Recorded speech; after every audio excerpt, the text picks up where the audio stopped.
சிறகடிக்க ஆசை சரியில்ல. அடுத்த வர எபிசோட்ல நம்ம மீனாவ கூப்பிட்டு ரோகிணி இருந்துட்டு வீட்டில் நடக்கிற எல்லா விஷயத்தையும் நீங்கள் உங்கள் அம்மா கிட்ட சொல்லுவீங்க. அதே மாதிரி என்னோட விஷயத்தையும் நீங்கள் உங்கள் அம்மா கிட்ட சொல்லியிருக்கீங்களா? ஏன்னா நீங்கள் இப்போ இருக்கிறது உங்கள் அம்மா வீட்டில். அதனால தான் நான் கேட்குறேன் அப்படின்ற மாதிரி சொல்லிடுறாங்க. இப்போ கூட நீ உன்னோட வாழ்க்கையை மட்டும்தானே யோசிக்கிற. உன்னால் நானும் என் புருஷனும் பிரிஞ்சிருக்கோம். ஆனால் அதை பற்றி கொஞ்சம் கூட கவலைப்படாமல் நீ வாழ்ந்தால் மட்டும் போதுன்னு நினச்சிட்ருக்கே. ச்சீ! உன்ன மாதிரி ஒரு கேவலமான ஒரு பிறவியை நான் பார்த்ததே கிடையாது. நான் இவ்வளோ தூரத்துக்கு பொறுமையாக இருக்கேனா அதுக்கு காரணமே கிரிஷ் மட்டும்தான். கிரிஷை வச்சு நீ இன்னும் தப்பிக்கலான்னு மட்டும் நினைக்காத. ஆனால் ரொம்ப நாளைக்கு இந்த போய் நீடிக்கவே நீடிக்காது அப்படின்னு சொல்லிட்டு மீனா வந்து சொல்லிடுறாங்க. நான் யார்கிட்டையும் எந்த உண்மையும் சொல்லலைன்னு சொல்லிட்டு மீனா அங்கேருந்து கிளம்பிடுறாங்க. அதுக்கு அடுத்ததாக ரோகிணியும் மீனாவும் நின்றுட்டு இருக்கிறத விஜயா பார்த்த உடனே ரொம்பவே கோவத்தோட வீட்டுக்கு போகிறாங்க.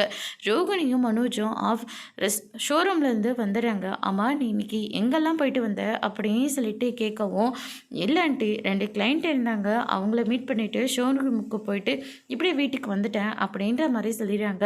நீ இன்னும் திருந்தவே இல்லையா? எப்போ தான் நீ திருந்தலான் இருக்க? இன்னும் அடுக்கடுக்கா பொய் மேலே பொய் மட்டும்தான் சொல்லிக்கிட்டு இருக்க அப்படின்ற மாதிரி சொல்லிடுறாங்க. எங்கிட்ட எதுவும் மறைக்கணும்னு நினைக்காது, எனக்கு எல்லா விஷயமும் தெரியும் அப்படின்ற மாதிரி சொன்ன உடனே ரோகிணி வந்து ரொம்பவே பயந்து போகிறாங்க. அதோட இன்னைக்கான ப்ரோமோ முடிச்சிருக்காங்க. இனி சிறுகடிக்க ஆசை இல்லை. அடுத்தடுத்து என்னெல்லாம் நடக்க போகுதுன்றதை வெயிட் பண்ணி பார்க்கலாம். தேங்க்யூ.